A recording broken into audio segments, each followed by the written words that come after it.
Hi everyone, this is Jim from Azure Horizon Games, and I'm here today to do a very quick gameplay overview for Kleos. A contest has arisen among the gods, and you'll take the role of a Greek Olympian to compete for glory in the eyes of Zeus and be declared the patron god of this rising Greek city-state, Kleos. So this is not going to be a how to play video. All I'm going to do in this video is just run through really quickly the types of components, the gameplay and mechanics that are featured in Kleos, especially what makes it unique.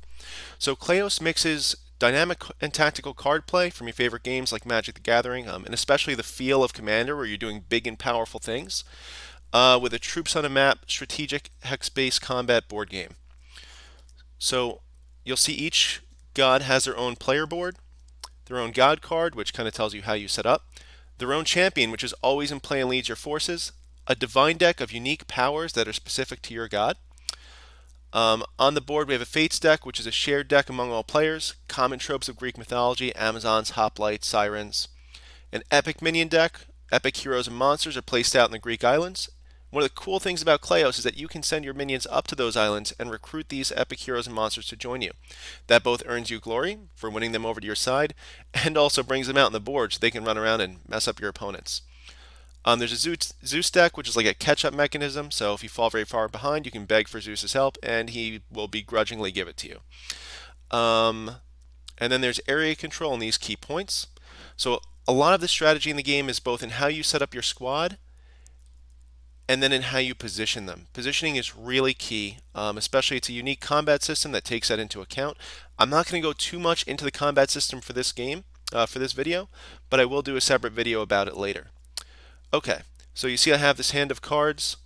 This is really just to show you how things would work.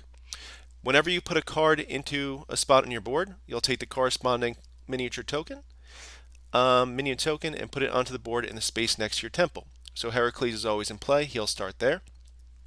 And each player gets a play phase and an action phase, and you go around the table after each one. So I would take my play phase where all I do is play cards from my hand. Then every other player would take their play phase. Then I'll take my action phase where I can move, attack, or recruit. And each time I use an action, I can move these up. Each minion gets 2 actions. And you can repeat the actions any number of times based on your strategy. So I'll do my play phase first. I can take minions from my hand and put them into play. So again, I put a minion into play. I take its token. Minion 1, you can see Athena 1 there. Pop it onto the board. I can play cards, so like this card Ambrosia, draw 1 card from your divine deck. Whenever you play a card, whenever anything dies, it goes to Hades, because everything ends up in Hades in the end. So draw a card from my divine deck there, I get diplomacy.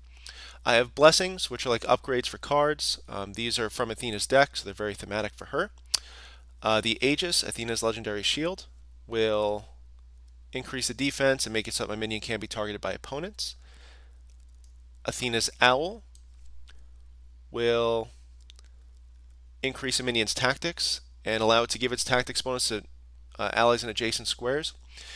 And tactics is the bottom stat, that green stat on the left there. You'll see Siren has a 2. And what that means is that when allies at her location go into combat, you'll add that stat from Siren to their attack. So the top stat is attack, so like Heracles has a 6 attack. When he goes to make an attack check, if these 2 were at the same location, he would add 2 onto his attack because Siren is helping him out. So some minions will be better at helping out their allies, some won't. And this is really where positioning comes in, because it's great to have allies there to buff your strongest heroes and monsters, but you're also putting them at risk, and how are you going to protect them? So then there's choices in how you play your cards. Cards like the Hoplite Warrior, you'll see it has Monstrous Offering at the bottom there.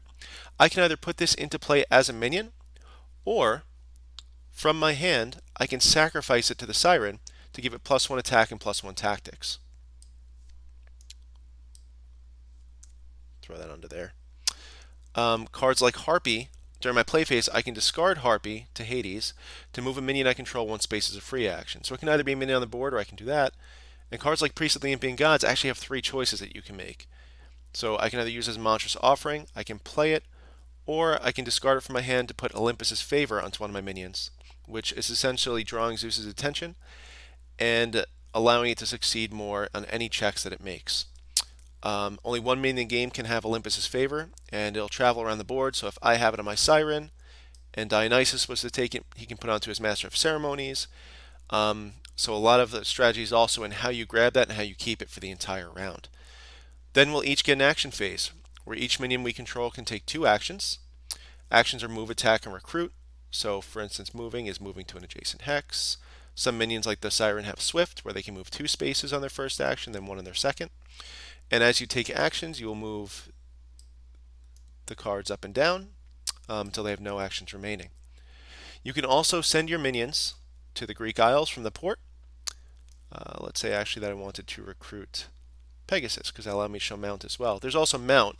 Monstrous Offering goes on to monsters, Heroic Mount goes on to heroes. So if I was to recruit Pegasus, Pegasus would either enter my board as an epic monster, or I could equip it to a hero I control as a mount instead.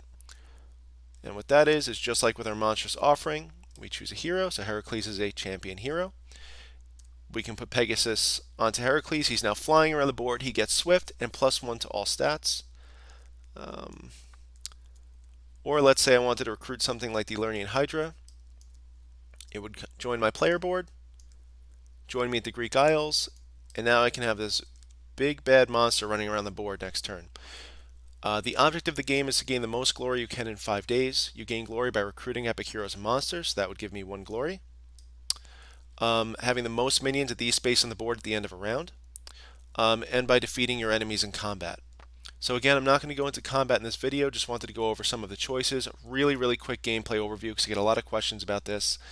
And combat will be done in a separate video. Thanks again. I really hope you enjoyed this. If you'd like to learn more, join the Kleos Kleos Board Game Facebook group, or go to kleosboardgame.com and sign up for our newsletter for exclusive content. Thanks again, and I hope you enjoy, and